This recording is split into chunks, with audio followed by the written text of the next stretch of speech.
Part And of we are. And we are. This is one of the most universally the thing.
Good afternoon, everybody. It is I, the Nomad, coming to you live from the wastelands of the internet, come to bring you the daily news. Yes, the daily news as I care about it. Not as anybody else cares about it. Not as you may care about it. Not as the president cares about it, or anybody else. To be honest, this is just me. All right? no, it's not. It's me as well. Okay, I stand corrected. Welcome, Mr. Jensen. All right, mate. And how are you this lovely wintry day? Even I'm willing to admit it's a bit nippy around the edges. In other words, it's friggin' ass cold, right? For you, it would be actually for you. It's Arctic. I mean, I'm floating 46. Just to give you numbers. that was So, that's what it was this morning for me. ah, okay. So it's not that now. I'll admit that it's No. not that now. We're in the high 60s right now. Actually, it's pretty nice outside. Jesus, that's too hot for me. I said I'm 51 by preference. Yeah. Well, you live in a place sans air conditioning, so you know you don't know you're not sure what real life is like per se. Maybe Mr. Big American can explain about air conditioning to me. Anyway, what are we chatting about today? I just got news, and we'll start with. I guess I should probably let's see if this works because sometimes this causes issues. But Okay. we are going to attempt to show you. Oh, this could go badly. Well, of course it will. You know how that works, right? Oh, golly gosh, yes. Okay. Okay, first of all. That way you can at least see the news stories that are coming up. We're not. Okay. I don't have a lot of news stories per se. Okay, please tell me you at least have the news story about Trump all but declaring war on Iran. What do you mean by all but declaring war on Iran? I've got the story about the Iran protesters being removed from existence. Have you got the one where Trump has said, "You go, guys. You keep it up. Don't worry. We'll be there to help." If He's he's, not quite said we will boots on talk the about it. ground. We will talk about it. Okay. Okay, we will talk about it. But we'll start with we'll just start with the general stuff here, Jensen. What do you think? I mean, just Go for it, man. You know, Russia, Ukraine report overnight strikes amid intensified tensions. Hmm. Now, I realize this is a Chinese story. Hmm. Okay, Mm-hmm. so maybe I'm missing something. What's more intensive than a war? A double war. Yeah. I mean, the war between the two countries is continuing. What do you mean intensified tensions? Unless you're expecting Russia to throw a nuke, okay? I don't see this. Well, as well we know, according to HLC, Russia does like to threaten nukes.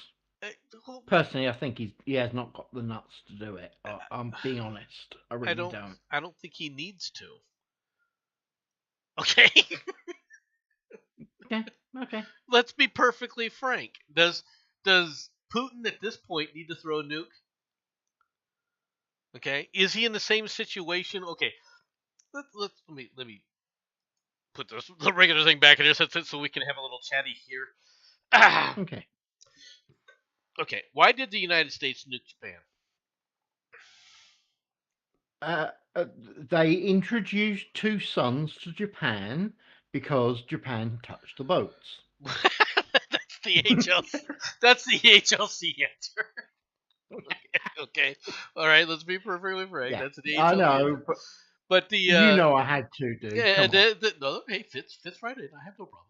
Mm-hmm. All right. But the reason we dropped the nukes was to end the war. Okay. Yeah. And the reason we wanted to end the war very rapidly was because our intelligence, which up to that point when it talked about what it takes to beat the Japanese, okay, Yep. constantly underestimated the casualties that the Americans would take. Okay? Yes. Yes. And when I mean constantly underestimated the casualties, I'm not talking, okay, we missed it by 10%. Oh no! You No. guys were going to get ass handed. It was going to be 50%. Okay? That they had underestimated the Japanese. And most people don't know this. Okay? Let me ask you a question. Let's see if you know this. How many, prior to the Emperor's audio, right, his radio message, prior to that, how many Japanese units had surrendered to the Americans or to the Allies? I'll be honest. Based on their attitude, I don't know that any actually surrendered. I mean, we may have captured some because they were like literally that badly wounded that they couldn't fight back. But directly surrender, I don't know that there were actually that many, if any. Yeah, we didn't capture or we never had a platoon, we never had a company, we never had a squad, we never had a battalion, we never had a regiment, we never had a brigade, all right, or an army ever surrender. No. Not even a squad. Not even 16 men. No. Now we had like I said, we had single men here and there, but we never had an intact unit, or what was left of an intact unit, surrender. It would be dishonorable. Well, okay. Yeah. Now I want people to understand this. The idea that the Japanese were going to surrender without the sun being dropped on them twice, okay, is wishful friggin' thinking. Yes. And you know what else was wishful thinking? Expecting the Russians to actually commit, all right, and actually go into Japan and declare war on Japan without those being dropped. Can I don't want to be too pissy here, but I'm gonna. You do remember the whole Russia-Japan war where Russia got lippy, Japan absolutely bitch slapped them so hard their grandparents said out. Okay. That was before the Soviet Union. And Yes, and yes, and it was. yes, the Japanese did, in a surprise to everybody, which shouldn't have been a surprise to anybody because they should have realized what Russia was like, especially from a naval perspective. All right, Yeah. let's be honest. The Japanese could have rowed out in frickin' canoes and beaten the Russian Navy. All right, I thought they did, but yeah, that's fair. all right. I mean, Uh, it's just let's be perfectly frank here. The Japanese didn't just do that; they went out whole hog and beat the holy shit out of them. All right, I know it was but on quite land, glorious. at Port Arthur, they weren't as successful. People forget this. Yes, they eventually won, but it, it was not Singapore in World War II. Okay, Okay. I just want you to know that when it came to land combat, the Russians were very, tenacious, and they've always Okay. been tenacious because they rely upon the only general who really cares for them at all throughout their entire freaking history, which is they wait for General Winter to even the odds, hmm and then they go on a massacre. That's what they do. Yeah. Yeah. Okay. The problem they're having in the Ukraine is the Ukrainians are as much Russians as Russians are Russians. So So yeah. General Winter serves both sides. Yeah. Okay. Don't blame him, but yeah. All right. So the idea that why we dropped the Suns and everything is we were expecting so many casualties just for the invasion that they had planned that Yeah. we have never had to order any more new Purple Hearts. Mm-hmm. All right. So you're talking in 80 years of U.S. conflict, we are still using medals, Purple Heart medals, that were printed in World War II. Damn. Okay? And Dang. that was the casualties they were expecting. Okay? Uh, Now, yeah. they were shit in predicting the casualties we were expecting. Okay? I could easily see it being twice that. And when I say casualties, I'm talking wounded and killed. Okay? Yeah. Didn't they? I could be wrong, but I believe if my memory's right, they were saying something like 500,000 or 50,000, something like that. It was some Yeah, it was absolutely large amount. it was they were calling 500,000 casualties to start It was half mil. Thought so. with, and Yeah. they were, people had in the American papers at the time, people were like, screw them, just gas them. Okay, they wanted us just to drop chemical weapons right all over their cities to put an end to it. Right. Instead, you went for the sun. Yeah. Well, different issues. They thought it was actually a better idea, that it would be, better for the civilians if we just did it this way. And in many ways, Actually, they're not wrong. I actually support what you guys did, so don't think I'm actually disagreeing. At the end of the day, it meant that a lot less people died because can you imagine how many? I mean, you're saying about 500,000 Americans could well have died. Can you imagine how many Japanese could well have died? Oh yeah, You oh, might no, go, no, no. but There have been nukes, that's a lot. No, it's not, because not they for would what. literally fought. Yeah, not for what Go on. was going to happen. You're correct. All right. Now Yeah. we had killed an estimated 200,000 total. Okay, and I say total, No. uh, and that includes the aftermath. Okay, people Yeah. tend to not understand this. We only killed 70,000, and then 80,000 to start with. That's still 50,000 people that still died in the aftermath. Yeah. Okay, and that's not an insignificant number. I'm not trying to minimize this. Okay, Hmm. much of that was because, quite frankly, nobody knew how to handle having a nuke dropped on them. Okay. I've got to. Maybe because it was literally the first and second nuke ever freaking dropped on people. Well, Maybe I that's why. agree, but when it came to radiation and all the aspects of radiation and how it could be handled, people didn't have a good we didn't have a good a handle on it. In fact, a lot of things were because of the government, the U.S. government going in there and setting up a program to look at the people who had been nuked and Yeah. gather all this data. It was a gold mine of radiation casualty data that we still use today, by the way. Oh yeah. All right, I'm just letting people know. I mean, a lot of the people don't like this stuff, but when you talk about cancer treatment with radiation, all that data came from frickin' Japan when we dropped two nukes on them. I I shouldn't say know I'm all gonna that, get. most of it, the majority of it, as to what the I know I'm gonna get a radiobiological bad effect data. reaction for my next comment, but I'm gonna do it anyway. You do realize that a lot of the medical sciences that we have nowadays could well be looked at as part of the Nazis and their experiments. Well, yeah, I do. But anyway, Okay, let's just get back saying. to the original story now, all Yes. right? Which is back to Ukraine. Are the Russians at the point where they're trying to save lives?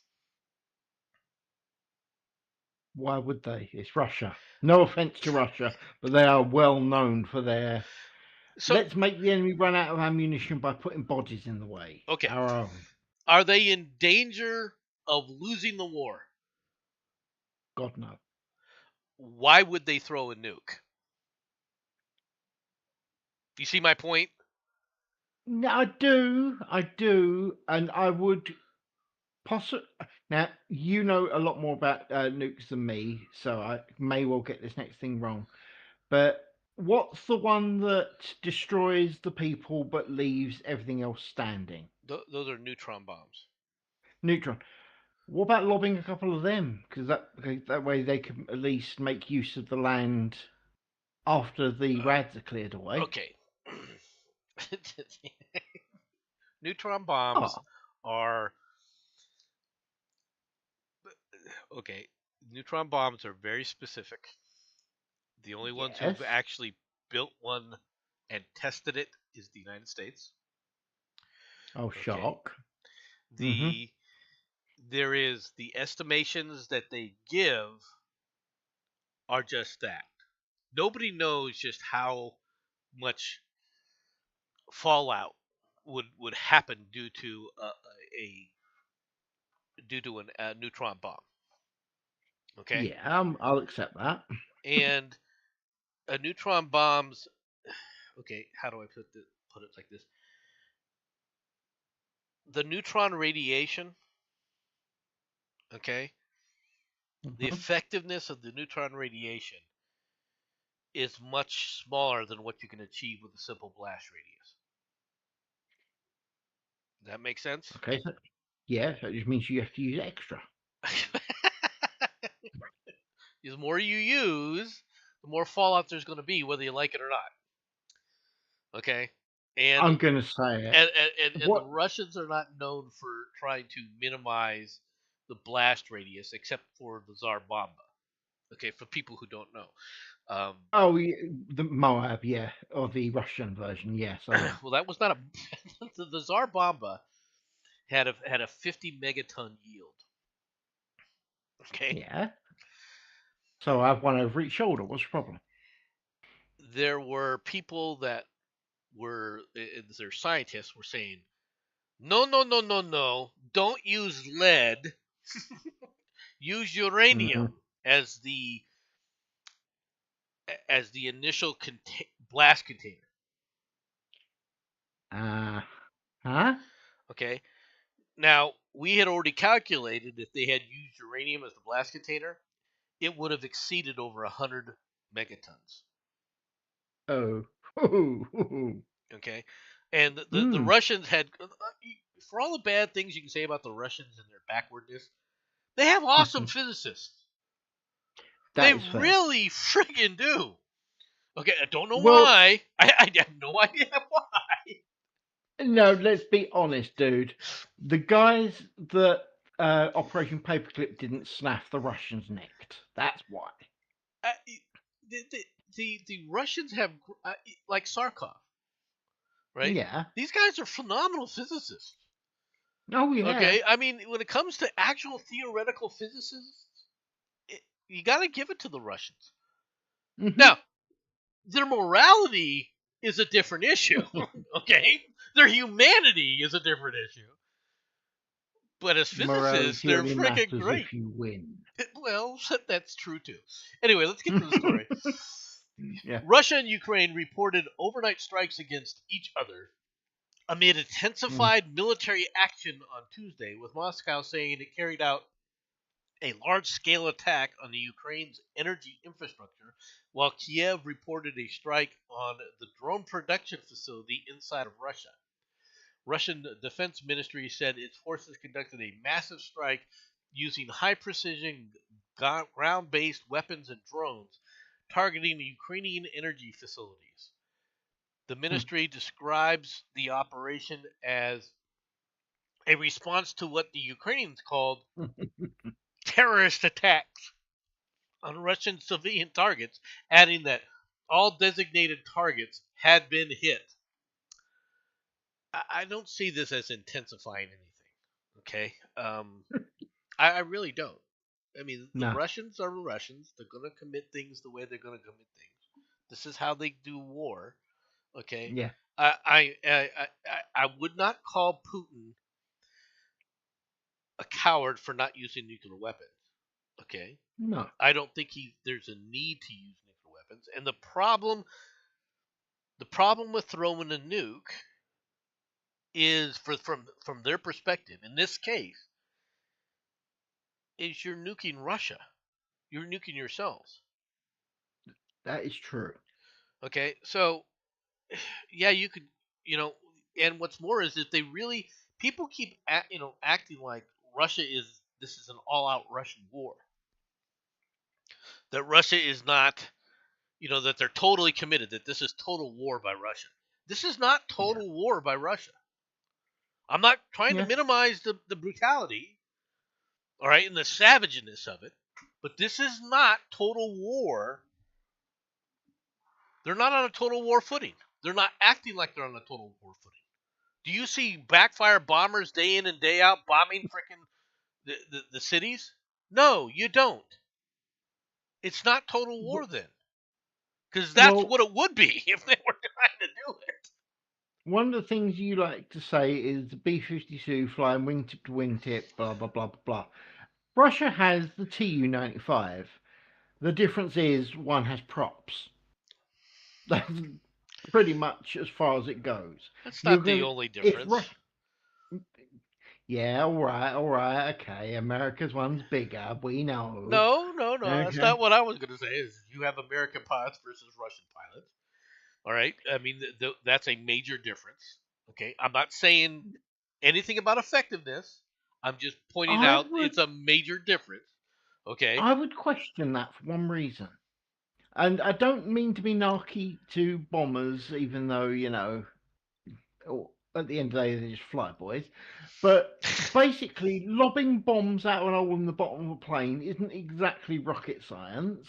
Yeah, but all you basically have to do is go, we are past the point where we're not allowed to bomb till we run out of ammo, go back, get more. Right, but the Russians will do things like, my plane's having problems. Let's bring her in, aka Japanese style. Okay? Right? Yeah. And the American planes, the American pilots are like, we can nurse this back home. True. Okay, so I'm just saying that there's differences. I'm not saying. Well, technically, it just means that the Tu-95s have one more bomb than the B-52 itself. Look, the thing about prop-driven planes is they fly slow. All right, Yes, I know. the kind of air defense systems that we have given to the Ukrainians Yeah, would eradicate that. I Okay? know. I know. Now, That is true. if the Russians had understood what combined arms was, they would go in there and destroy those sites first with weaponry. And I'm not going to They talk have any more about it. tried. They have tried, No, badly. the Russians try like, let's send the helicopters to take them out. Okay, that's not trying. Okay, I That- did I say that they've succeeded? No, I said they've I tried. mean, that's not how you try to do this, right? You gotta. They're not practiced in this. Let's put it that way. Okay. Are you trying to suggest that they're not very good when it comes to air cavalry? Ah, I'm shocked. I'm saying they're not very good when it comes to War? pinpointing the air defense assets of the enemy and removing them from existence. You can ask the Venezuelans how well we do it. Okay, so I'm just pointing that out. I can't disagree with you there.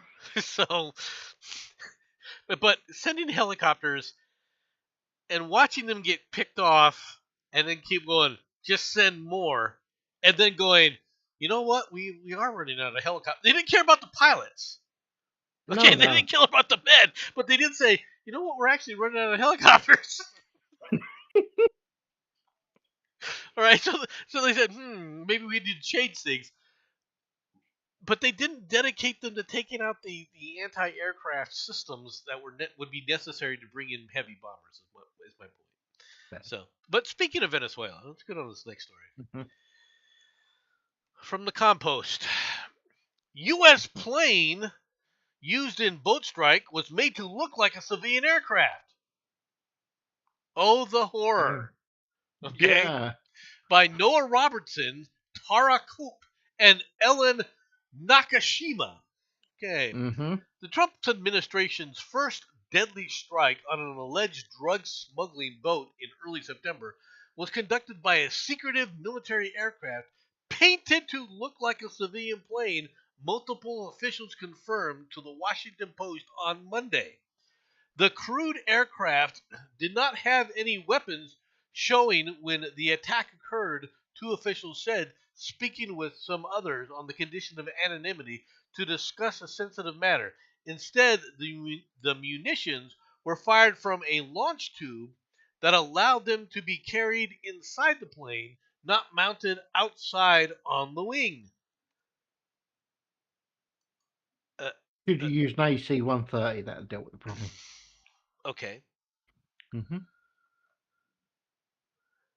If you arm these aircraft for self-defense purposes, that would not be a violation of law of war, said Todd Huntley, a military lawyer who advised the Special Operations Forces for 7 years at the height of the Pentagon's counterterrorism campaign that followed 9/11.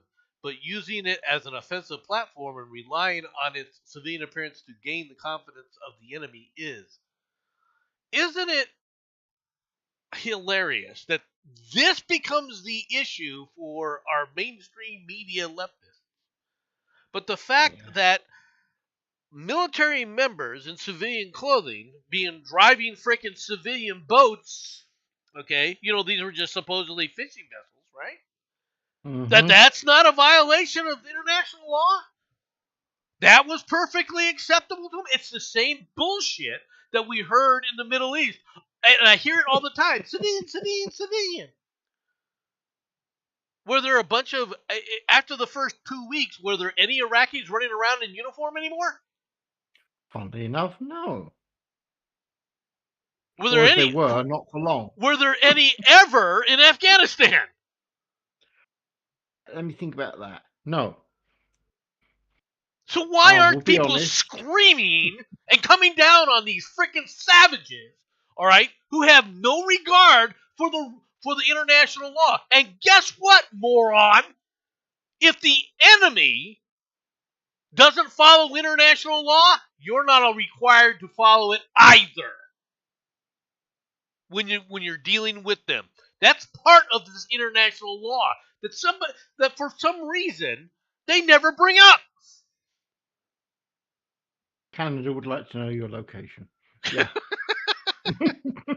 All right, just putting it out there. And Yeah. I'm not. Look, the only the West on the Western Front of Europe during World War II Mhm. followed international law when it Yeah. came to conflict. It came to combat. Hmm. Nowhere else, not on the eastern side, not with the. Let's be honest, not on the eastern side at all. When the Germans were attacking Russia, there were no rules. No. The Russians didn't follow any rules. The Germans didn't follow any rules, right? There were no rules. The Japanese, there were no rules. They That's never true. followed any friggin' rules. Yeah. Now, we tended, notice the word, we tended to follow the rules. Okay? Mhm. Did things happen? Yeah. Did some of Patton's forces eradicate like 50 SS officers that were off that had surrendered? Yeah. Oops. Hmm. Okay. Especially this happened after Malmedy, by the way. Okay. All right. Cool. Cool. So I want people to understand that this was a tit for tat kind of thing. Am I horrified by it? Not in the slightest, because in a war, these things are going to happen. Yes. Now, do you try to minimize it? Is it a good thing? No, it's not necessarily a good thing. And you do try to minimize it. But when you're dealing with the German forces, for example, there were plenty of times, especially as the war came to a conclusion, where British and American forces sat on the sideline while the French forces committed massacres. Oh yeah. All right? Nobody talks about this. Nobody wants to talk. They love to rave about the French underground and the Maquis, and the freedom fighters. They never talk about the massacres that those people committed against people that they thought, all right, and that was good reason. I'm not saying that it wasn't a good reason, right? Were quote unquote helping the enemy, that were collaborators. Yeah. So I don't want to hear it. I'm not saying you go out there to do it. But if you're expecting a perfectly clean war, the closest you're going to get is to what we did to frickin' Maduro. Yeah. And even Yeah. that is now, full, as you can see, is full of controversy. Because the leftists are like, international law. Go take your international law and shove it up your ass. And I'm going to say this again to people. If you're going to quote and say something was against international law, tell me where let's see this text. Let's see the legal text that makes that international law illegal. Mhm. I don't want you to tell me, oh, it's international law. No, I want you to quote what it is, quote the section, quote the article Mhm. that deems it illegal. Because what you're going to find is there's caveats to all of this. And I guarantee you, within those caveats, it wasn't illegal, most likely. Because so many of these assholes are barracks lawyers that don't actually read the articles. They don't actually read things. They just hear about it and they spew about it. Let's be honest, mate. It's not just so much that they hear about it, they make it up in their head, and because they say it enough and loud enough, other people hear it and then they believe it. None of it's necessarily true. It's just you hear things. Liberals And make it up a just lot of look- things in their minds. This is very, very true. I agree there. Sorry, I'm in a ranty kind of mood, as you can tell. Okay, go for it, my dude. Go for it. This is the story you wanted to talk about. Is An it? Iranian hero, the Ayatollah, wants to hang. A clothes shop Oh, owner, that, 26, yeah. is set to be the first executed by the regime after spending 10 final minutes with his family. What do you mean executed by his regime? I think opening fire on people walking down the street isn't an execution? What do you call that if it's not an execution? Am I missing It's something here? MC, you keep forgetting it's okay when they do it. Okay? I'm just trying to put this off. Mm-hmm. You know, I'm just trying to bring this up. There it is. Trump cancels all Mhm. talks with Iran as the president issues a chilling warning. President Trump has canceled all meetings with Iranian officials and told protesters that help is on the way, suggesting direct intervention in his latest Truth Social post. A significant escalation.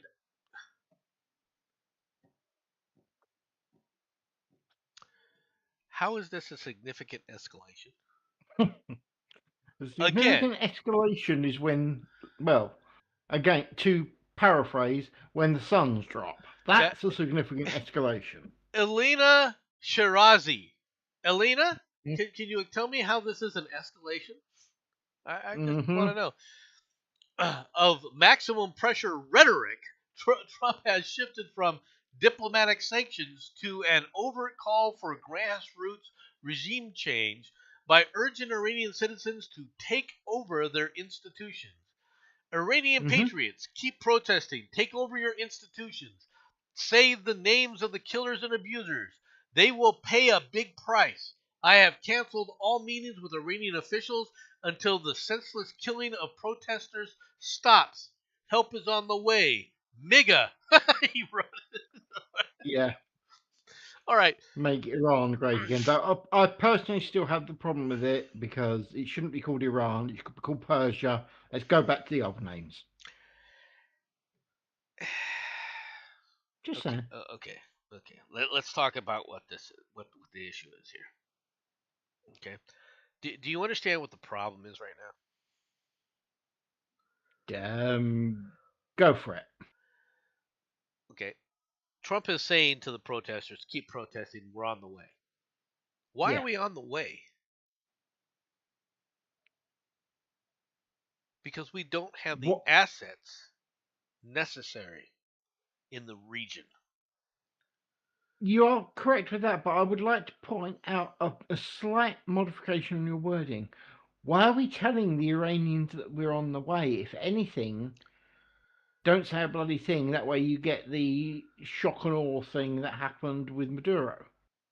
Because I think that first of all, you're talking about Trump and the Iranians. True.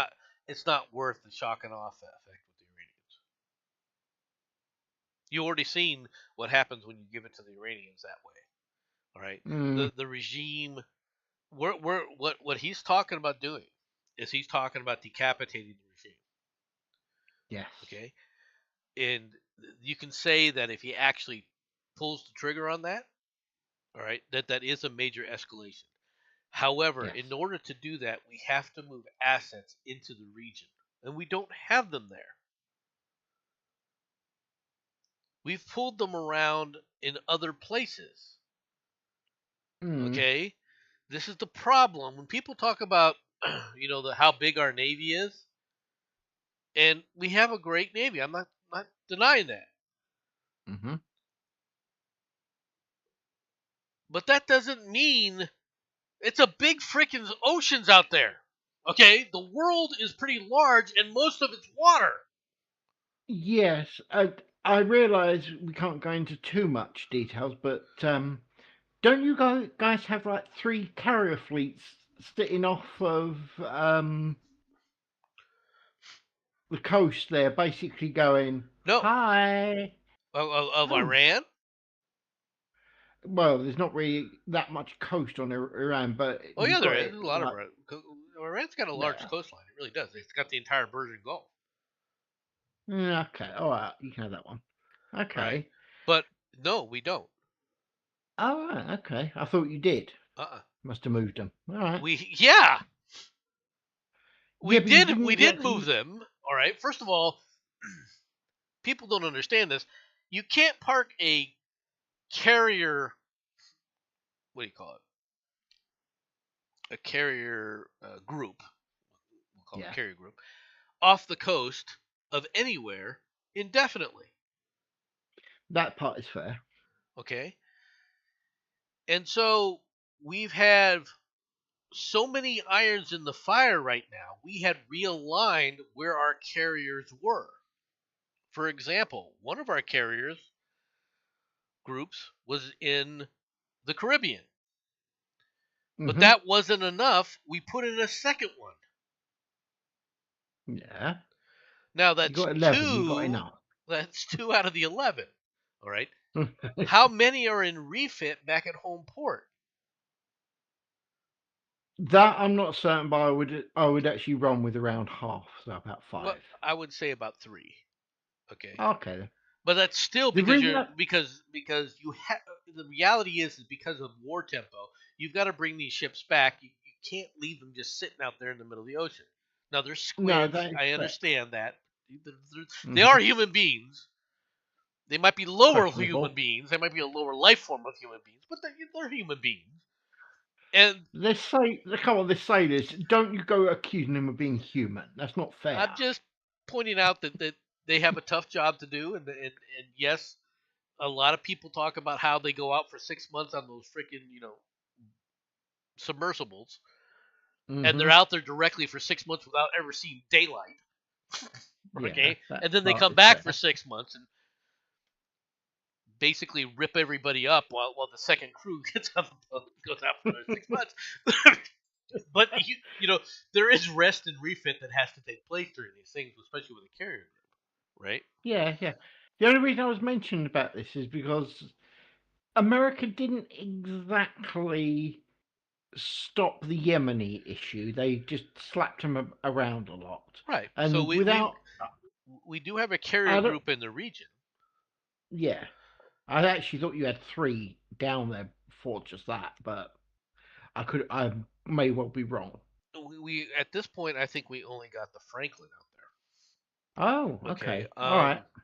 You got to forget we had to have one, and we still have one in the Med. Mm-hmm. Okay. Mm-hmm. And then because of what China was doing, we had to put 2 off the coast of China, and we have 1 in port in Japan. Yeah. Okay, and of course there's aspects about that because we're trying to deal with the Chinese dealing with things as well. So True. we don't have, even when you've got, and it's not really, even when you got 11 of these things, right? If Mm. 4 of them or 3 or 4 of them are back in your home ports, Yeah. all right, you don't have the ability. You need at least 3 in order to deal with the Iranians. We're going to need at least 3. Okay, we are. Okay. And we're also Yeah. going to have to plus up the airfields that we have in Saudi Arabia, all right, that we have withdrawn. Okay, we have we have withdrawn our assets from. People don't know this either, but that we've really withdrawn our air assets from Saudi Arabia in comparison to what we were during the war. Okay, Yeah. and so you're going to have to plus them back up, and that takes time. Okay, Yeah. and so Trump saying something like that, we can, I mean, what's the next step? Let's be honest.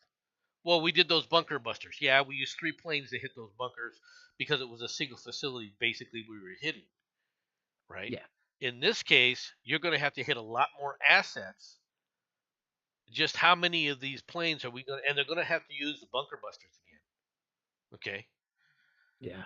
We don't have the assets in the region to do it at the moment. And that's if he's serious about it. You got to remit it takes a carrier what 3 weeks to get there. Yeah. A carrier group once it sails. I mean, I don't see us. I don't see us with the operational tempo to do it right now. Okay, Fair. not without 3 weeks or basically a month of prep time, right? Because let's be honest, once we start taking out the Iranian, once we go full board to take out the Iranians, the Iranian leadership, Yeah. it's going to have to be at least a 2 to 3 week sustained operation, aerial operation of continuous bombing. Yes. Okay, we won't put troops in there. No. Right, but we would have to sit up there and do it that way, and you've got to get our supposed friends in the regions on board to let us do Good luck with that one, but yeah. it. Sorry, did I say it out loud? Oops. Just putting it out there, okay? So yeah, Mm. that's why Trump did it the way he did it, the way he said it, the way he said it. He would love Mhm. for them to kick out the Revolutionary Guard on their own. They are not going to be able to do it. Mm-hmm. The populace does not have the arms to fight against the Revolutionary Guard. Okay, Okay. that's I wish they did, but that's not how it works. Okay, No. wish in one hand, shit in the other. Figure out which one's going to fill faster. You'd be surprised. Well, not you, but you understand. Yeah. Just Fair play. pointing it out. Okay, on to the next story. This one's a shock. Yeah. Scott Adams, Dilbert creator, dies at 68. The creator of Dilbert comic strip, who became controversial for his right-wing statements. Like what? Don't you love how they say right-wing statements? Give me one. Give me one of the statements that you found as controversial. All right. He didn't agree with everything they said instantly, therefore he's right wing. All right.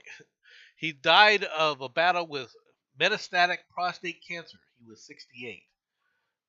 Poor sod. Members of the Scott Adams School, formerly called the Coffee with Scott Adams, shared the news of Adams' death on Tuesday.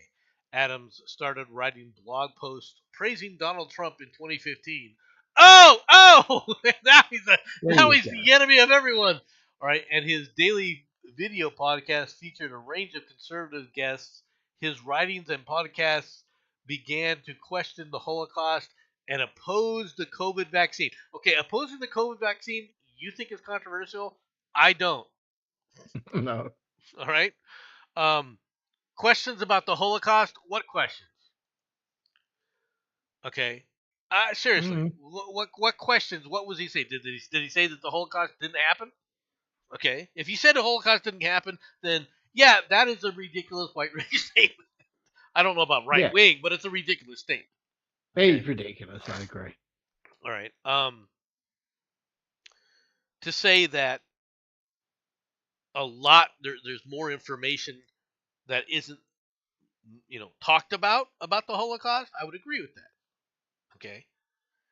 I would agree that there is a focus on the horror of the Holocaust. Right? I'd perfectly say that. Okay. Yeah. And the reason that exists, all right, to such a degree is very simple. Because in the end of the matter, in the end of the story, that's all that really matters. Okay? Yeah. I know there's a lot of people who want to sit up there and talk about the whole leadership principle aspect of it and how people did these things, and are these people who were part of the cog of the machine of the Holocaust, are they really horrible people? Okay? And they want to argue that point. And I'm not willing to say that there's not a point there, but at the end of the day, it doesn't matter, does it? Sure. Okay. True. And so it's not that for example, when the Germans invaded Poland, okay, and I've said this many times, did they invade Poland? Yes. Did they put troops in there to make it look like the Poles attacked them first to try and play a silly buggers game of tit for tat, saying they deserved it because they attacked us? Yeah, they did that. Okay. Fairly common. Am I wrong about that? No. No. I say it's fairly common. Okay. Is it true that was territory that was ceded to the Polish after World War I? against the wishes of the German people and that they were more German than they were Polish in that region? Yes, that is also Yeah. true. Okay? Hitler, you got to understand Hitler's mentality, okay, to understand the war. Okay? Hmm. And first thing is Hitler, because of the rhetoric coming from the West for so long, was convinced that the British would never support Poland. Yeah. Okay? And that the French would never go to war over Poland. Okay? Now, in his mind, he was always going to go to war. I want people to understand this. He was always going to go to war. His big target, all right, he had two primary targets. The primary target overall was Russia or the Soviet Union. Hmm. He wanted to totally wipe them off the face of the earth. Okay? His second target is he wanted to frickin' humiliate the French. Okay? I'm just pointing this out. And he did humiliate the French. Yeah. You could have Okay? done worse, but yeah.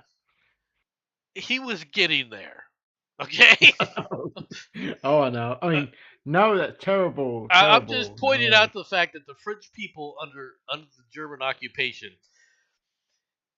the first 2 years of the occupation for the average French citizen wasn't that bad. Mm. It really wasn't. All right, in comparison to what the next 4 were like. Okay. That part is there. All right. Yeah. I'm not saying that it was tea and crumpets. Okay. I'm just pointing out that they were not suffering as badly as they started suffering as they continued. Okay. Yeah. Because they had to feed their troops on the Russian border, and so if you got to feed your troops, where do you get the food from? Well, the only really farmland that was available that they could exploit Hmm. was right there with the French. Funnily enough, and after all, the French are rather well known for their food. Let's be honest. And so the amount of food that they were expecting the French to provide increased and increased and increased, and when they said, "Well, wait a minute, we're going to starve if you take that," and the Germans said, "Then starve." I mean, let's be honest. Yeah. All right, Yeah. they're Nazis. You'll starve us. You want to see what one of our concentration camps are like? It's just pointing this out. Either way, you're getting no food. Yeah. Yeah. All right, we're I just see pointing you it with out. that. You know, having a biscuit is better than no biscuit at all, right? It's true. All right, that's how the Germans treated the occupied zones. Let's be honest, right? And of course, they wanted the food from the Russians, but the Russians were had begun the whole strategy of slash and burn. All right, leave nothing of value for the enemy. All right, and then okay, so the population is denuded. You had all this farmland there with no one to work it. Okay, Mm-hmm. and when people suggested, well, supposedly you have a bunch of Jews that were there to do it, and they were like, no, the Jews are gone. What do you mean they're gone? Okay. Oops. Mm-hmm. We had 6 million of them, according to the books. Yeah, it didn't work out that way. They did say the correct word. Had. Yeah, I'm just putting it out there. That's what they were like. Okay. I know. Yeah. All right, and let's be honest. Unless you, how do I put this? Unless you've worked a farm, okay, Mhm. you don't know if you're a farmer. Fair. And there are people who work the farm. In order to be a good farmer, a true farmer, you have to have a tie to the land. Okay, I've said this before. All right, and it's not something that city folk have ever done. Right, so they don't know. And farming, many people think farming is, well, you just go in there with your finger, you push a hole in the ground, you drop the seed in, and then it grows and you eat. Hmm. No. Okay. I think people have been playing Farmville a little bit too much. Exactly. Right? It doesn't work that way. Okay. Hmm. Um, there's a reason I grew up on a farm. There's a reason I'm not a farmer. Because I ate one. Okay. I don't have the title of the land. Okay. Fair. I have friends who are still stuck on the land. Right? My words, stuck on the land. Okay. Yeah. Could I farm? Yeah, I've got the knowledge to farm. But would I be happy being a farmer? Hell no. Everybody knows if you want to be have it easy with farming, it's actually really easy. Like you said, make the hole, drop the seed in, then you cover it with the blood of your enemies to fertilize the land. It doesn't quite work that way. As Johnson goes on going, has having dreams of pyramid skulls, pyramid of skulls.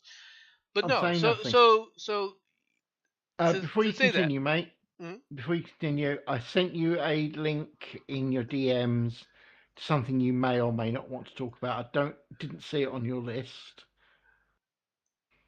what did you do, sir? What did you do? Yeah, it'll be in your DMs. I think you're possibly going to want to talk about it.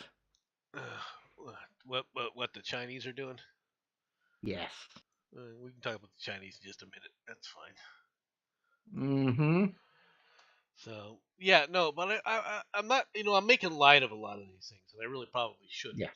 Okay, to an extent. But the Yeah. reality is that when you talk about Poland, all right, and Germans' attack on Poland, they had more justification to attack Poland than they did Czechoslovakia.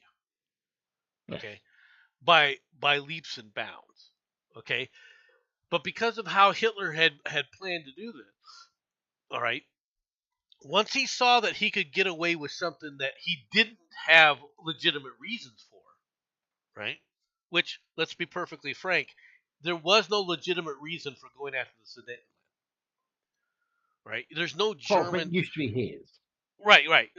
I mean, let's be perfectly frank. Prussia used to include that entire northern region of Poland, right? Mm-hmm. But they had never had the Sudetenland. That was never part of Germany, okay? So once he found out that he could take the Sudetenland without an appropriate response from either the French or the Germans, he thought he could easily talk about, okay, I want Prussia reunified again. Yeah. Okay, and so he didn't expect Britain to say no. Okay, and he Mm-hmm. didn't expect the British to even have that. Let's be honest. He also didn't expect the British to have the sway over the French. All right, to commit the French to the war. Mm. Both of which That's fair. were wrong. Okay. Yeah. So I'm just trying to point out the if you talk about the East Prussia, right? A lot of people go, "Oh, you're denying the Holocaust." No, I'm not denying the Holocaust. It No. exists. Okay, Mm-hmm. they did start going up there. Okay, we've taken over this area. We've got to get rid of the horrible element, and we know the horrible element very simply because they're all Jews. I mean, all right. So you start with the synagogues, you raid the synagogues, you get a list of parishioners, right? And then you play let's match the name to the game, right? And if you had a Steen or a Goldmeyer or something like that in your name, You're in trouble. Yes. you know, you either ran for your life or if they caught you, you ended up as, you know, you ended up in a concentration camp. Yes. That's just the way it was. Okay, and I'm not saying that to minimize what it was. I'm just telling you that's how they approached it. Yeah. Okay, and it's horrific, and it doesn't matter if all you were doing was you were given a list and you were told to compile the names of the Jews, Mm-hmm. right? Then that's all you ever did.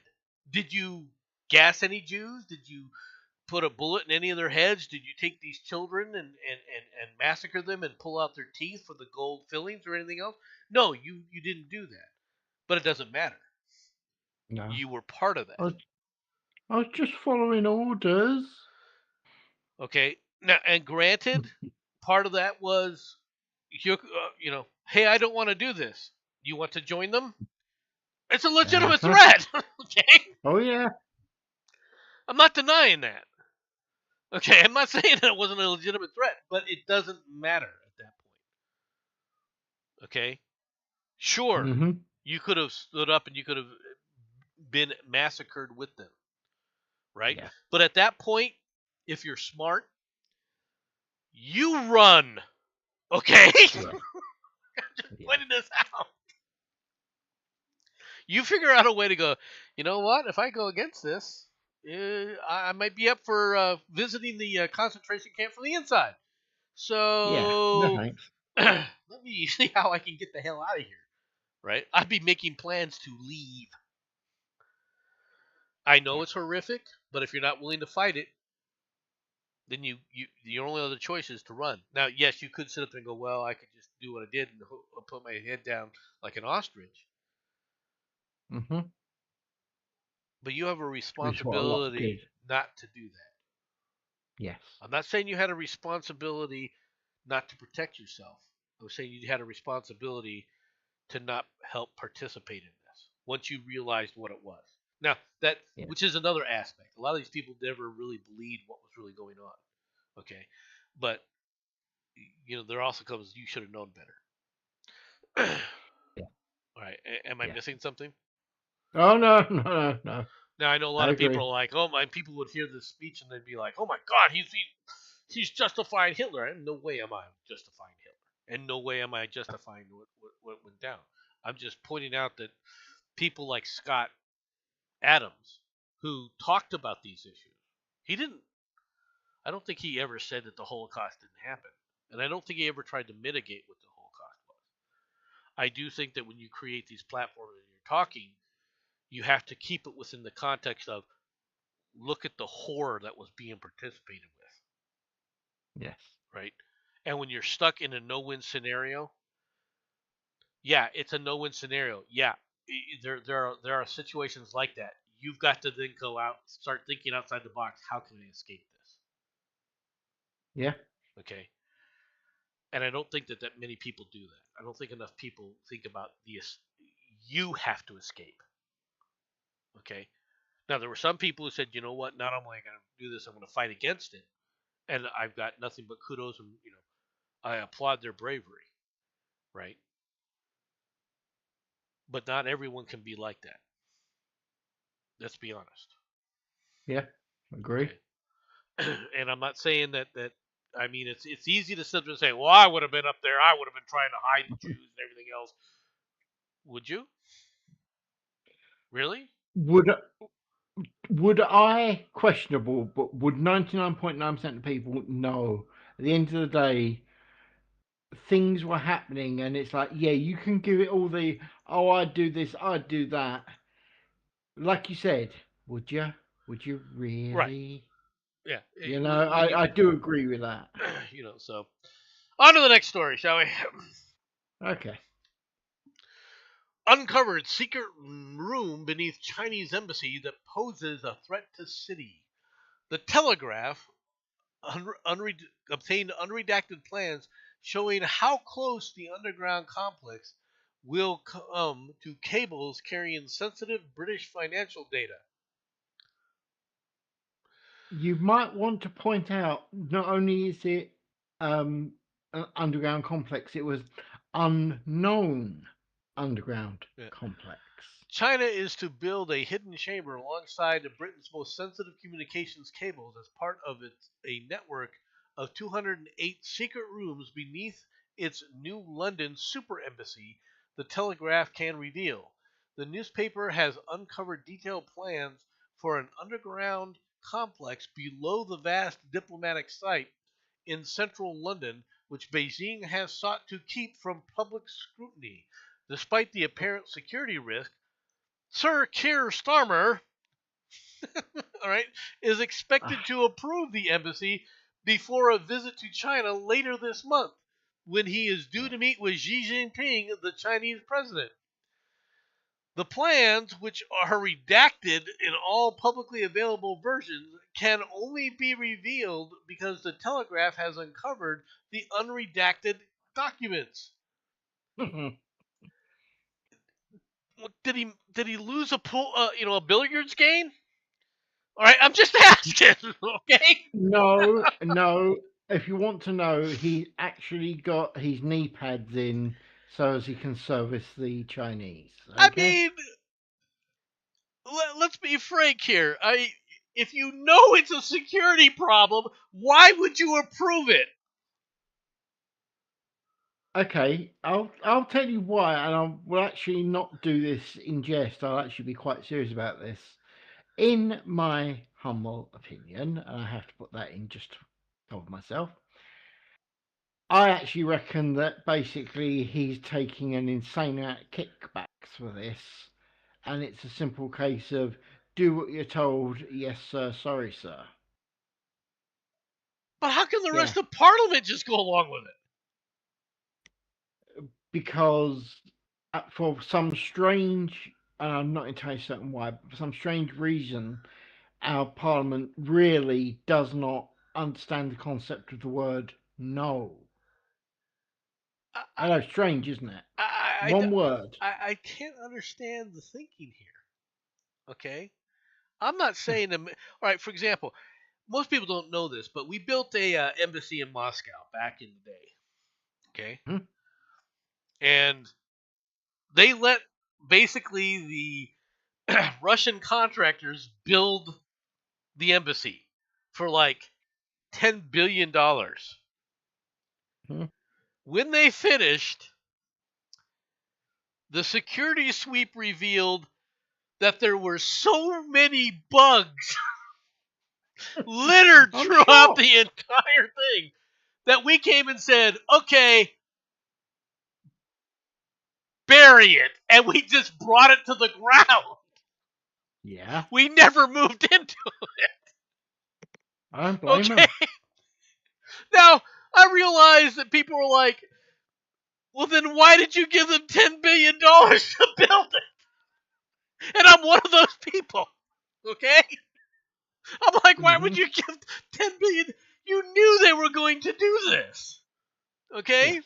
And let's be honest, they're quite ingenious as spies.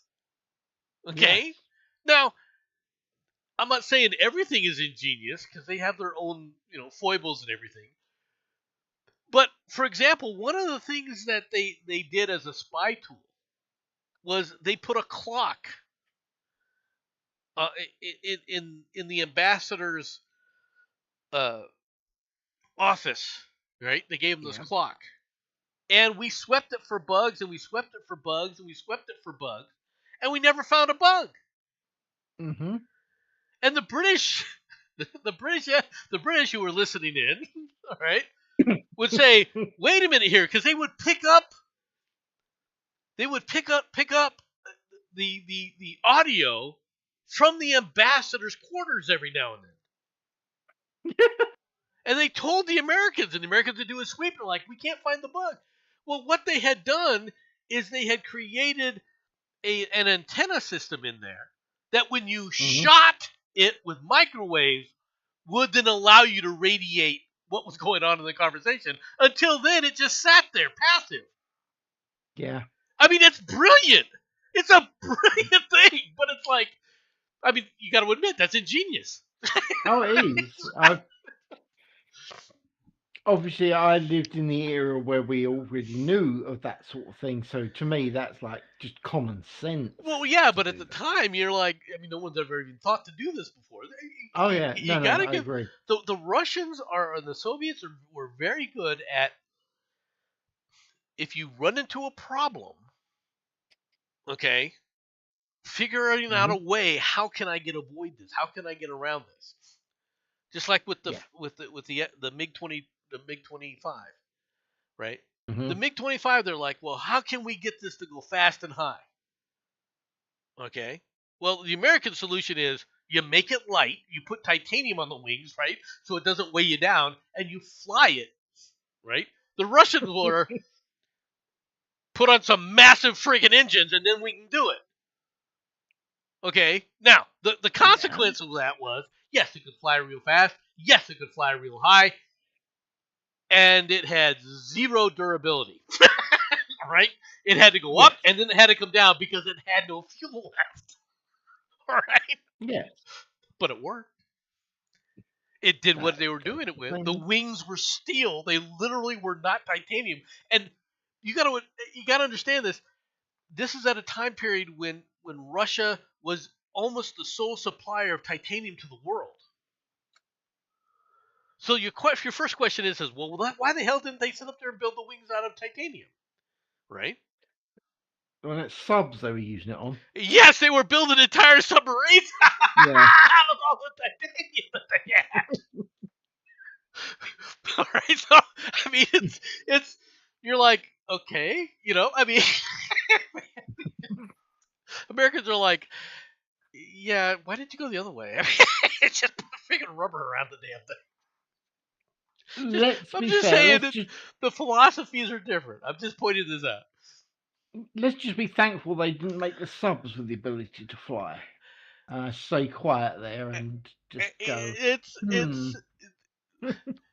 well, they had their own issues with doing something Exactly. like that. But the alphas, okay, were dual hulled submarines, right? Of pure well, I shouldn't say pure, but of titanium, basically a type of titanium alloy, right? The entire sub had 2 hulls worth of titanium. Oh right? yeah. And that thing could dive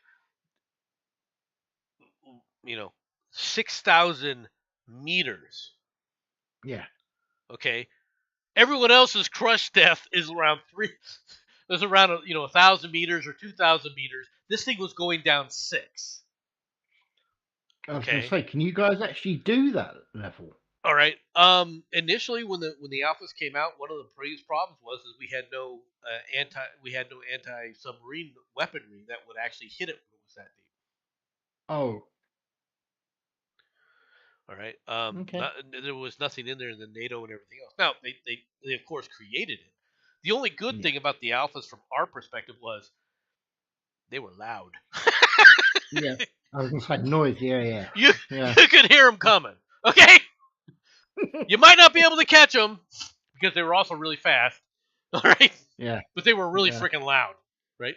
And what's really intriguing about the alphas is, you know how many people they had aboard them?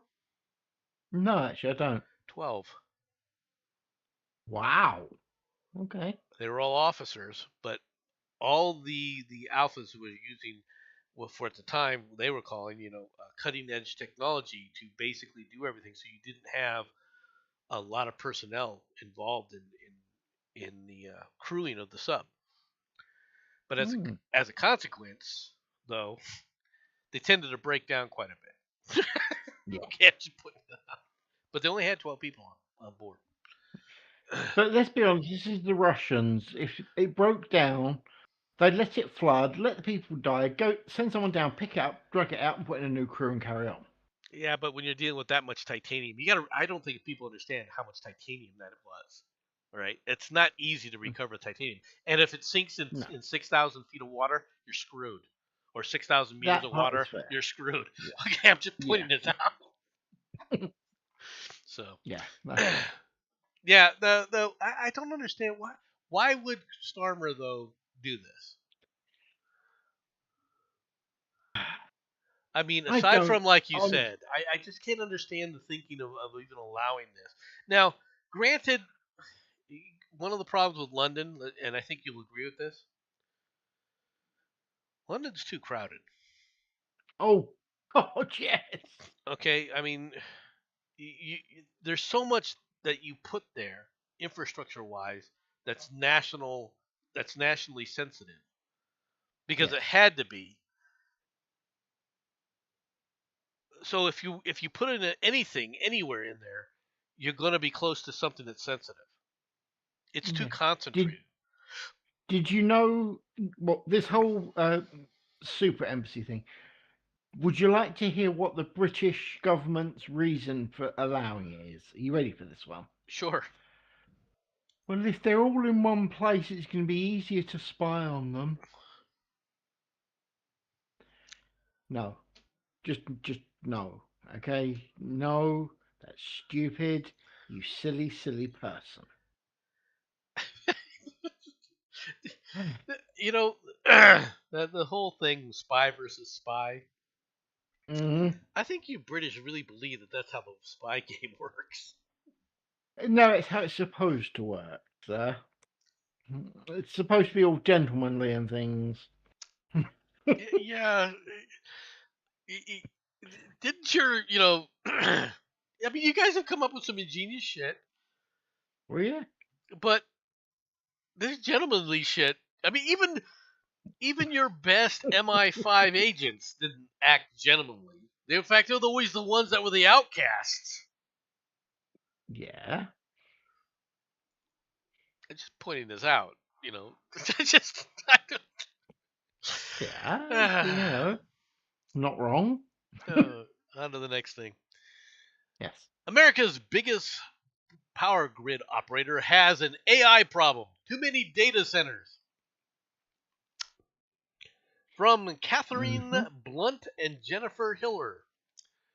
America's AI boom is pushing the nation's largest power grid operator to the brink of supply crisis. 67 million people across a 13-state region stretching from New Jersey to Kentucky get their power from a market operated by nonprofit PJM. So too do many AI data centers springing up in Northern Virginia's Data Center Alley, right? Yeah. Which have a bottomless appetite for electricity. Rates are going up for consumers. Older plants are going out of service faster than new ones can be built. That's a lie. Okay? Hmm? And the lie there is that faster than can be built. Yeah. No, are being built is true. Can be built? All right. I'm going to be real blunt with you idiots. Do you not remember the Manhattan Project? Never heard of it. What's that? Do When's you that? not remember what America used to be like when we say, you know what? I want something built, and we built it. Mm-hmm. During the Manhattan Project, we built entire cities of hundreds of thousands of people in several areas, including Los Alamos and Oak Ridge, Tennessee. Mm-hmm. And we did it in a month or two so that they could get to work on the Manhattan Project. Yeah. When we want to build something, truly, we can build things rapidly. The Golden Gate Bridge, which today would take 25 years to build, took 18 months from the first time they put a shovel to the dirt to the when that thing opened for traffic. 18 Seriously? months. Jeez. Okay? Don't tell me what Americans can build or can't build. Building power plants is not as complicated as these people say. The problem is you loony leftists, of which I would bet that Catherine Blunt and Jennifer Hiller are perfectly exemplifying. Well, we can't build them any faster. Get the flip out of the way and watch us. Yeah. Folks, we put a man on the moon in 9 friggin' years. Actually, less.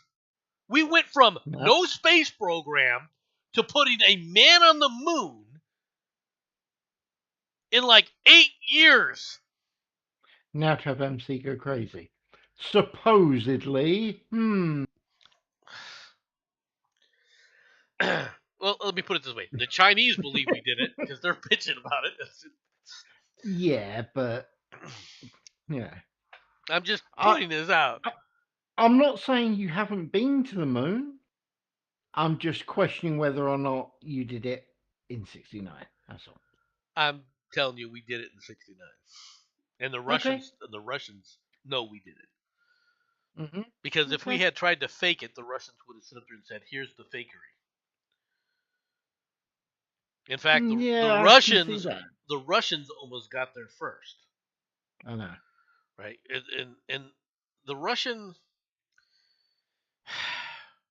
Well, do you realize how close, how impressive the Russians really were when it came to rocketry? You do know technically the Russians actually beat you. No, they didn't. Go on, say it. They did not put a person, all right, yeah, alive. Yes, they did. Thank alive you. on the moon. That was your word. That was the word. But they did put a person on the moon. They had a lot of firsts. The Gagarin Gagorian, whatever how you say his name, Gagorian, technically was not the first human being in a rocket to orbit and come back to Earth.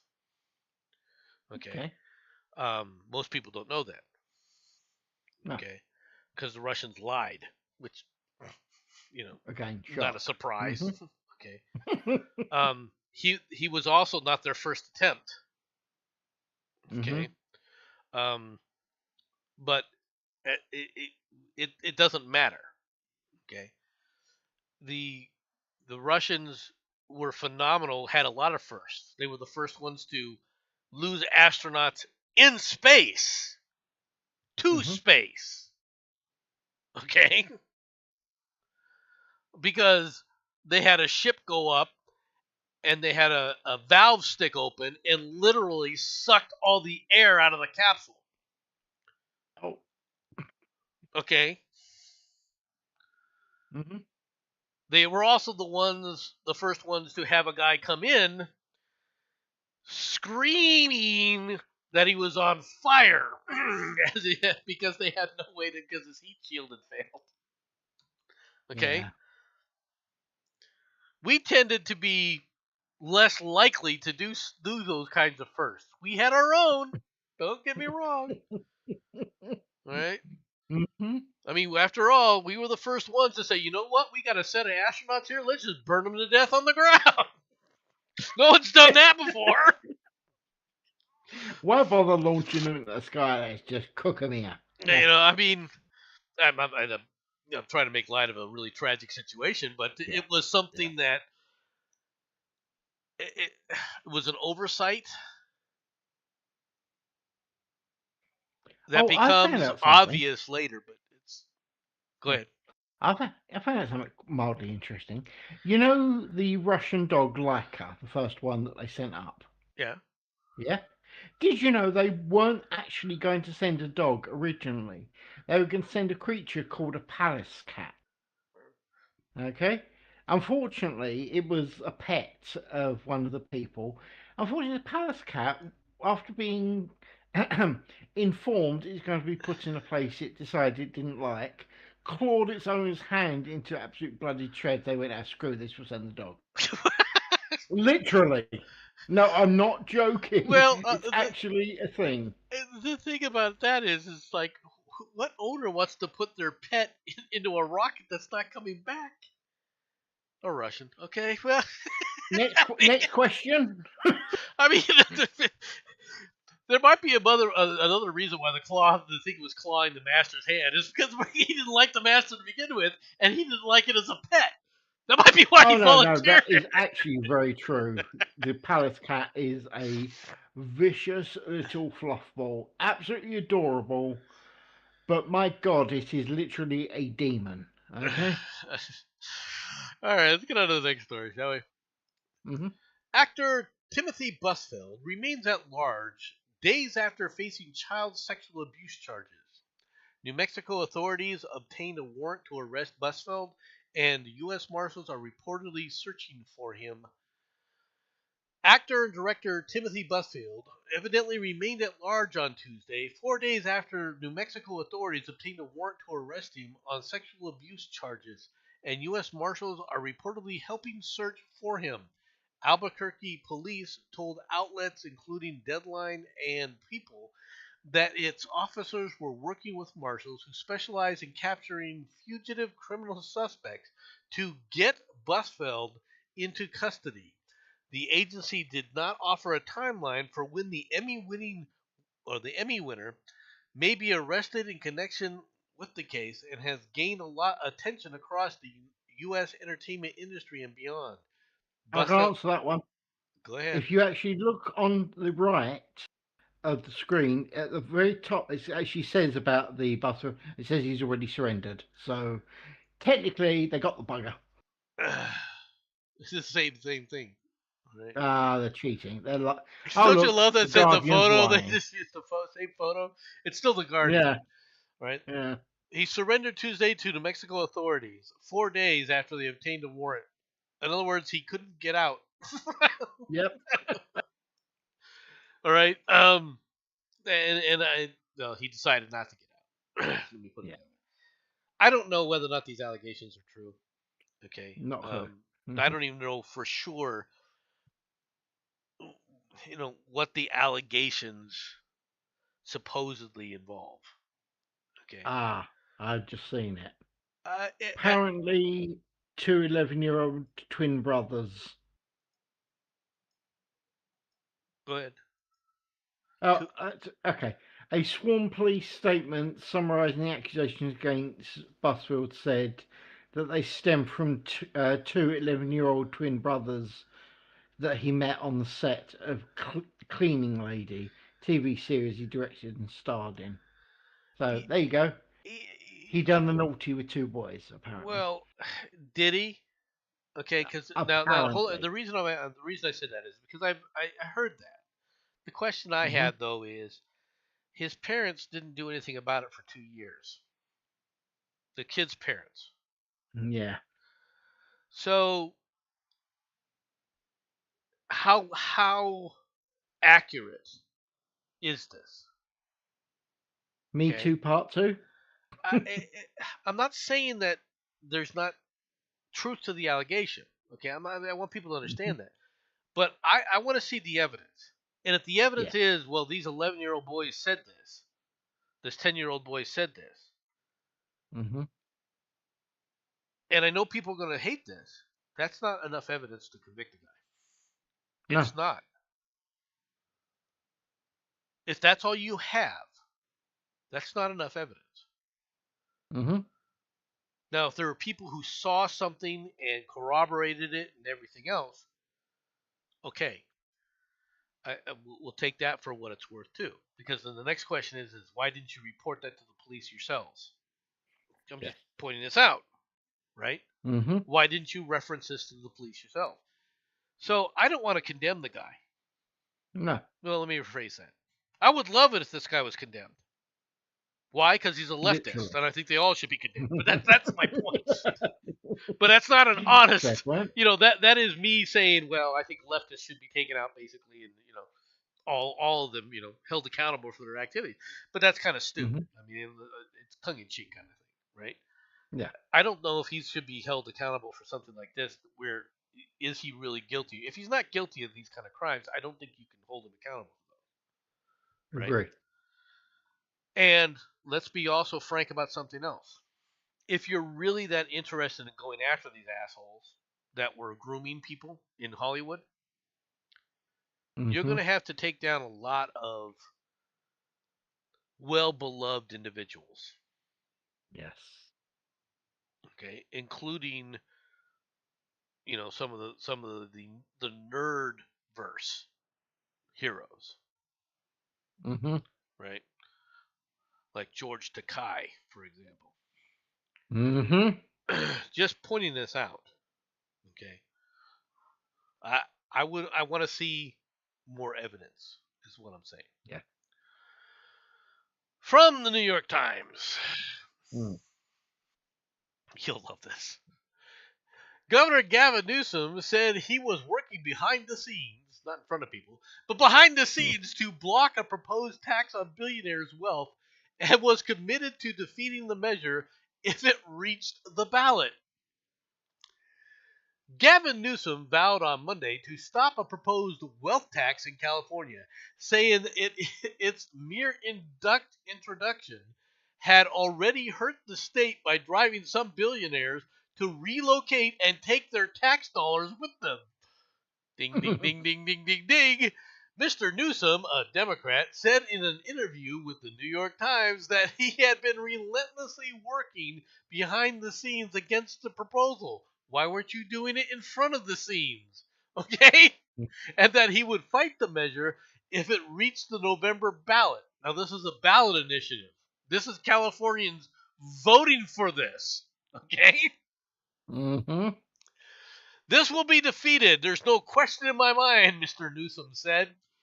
I'll do what I have to do to protect the state. Resign. If you want to protect the state, Yeah. resign. I'll be honest with you. I want the Californians to vote this in. Because I want everyone to watch what happens. It will be like New York City on steroids. All right? The flood. Trust me, the flood of people leaving versus the influx of people running there. It would be just absolutely hilarious to me. Please go ahead, wreck the rest of your state. I don't think there's much left that he can, is there? Oh, really? You have no idea how big California is. Oh, okay. Okay. Fair play. I mean, it's okay. California, landmass wise, Yeah. landmass wise, is the third largest state in the union. Comes after Texas and Alaska as far as landmass wise. It is by far and away the most populated state in the union. Mm-hmm. Okay. Now, like other, areas, it's concentrated on the west coastline. Okay. Mm-hmm. That's where these people all live, basically on the coastline. As you start to move into the interiors, it's not as populated. But it has a plethora of all the states in the union. Okay. Of all the states in the union that could be completely self-sufficient as a nation. Okay. California is it.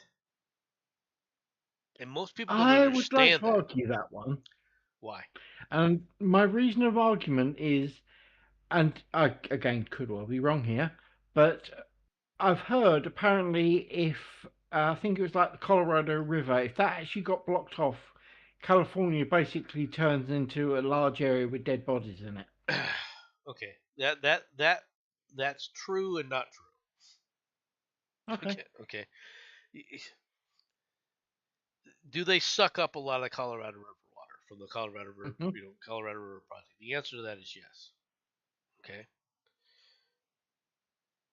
But they do that also at the expense of denying the use of other river projects throughout the state. Okay. All right. That's not saying it would be easy, okay? Because the most affected area, it would not be.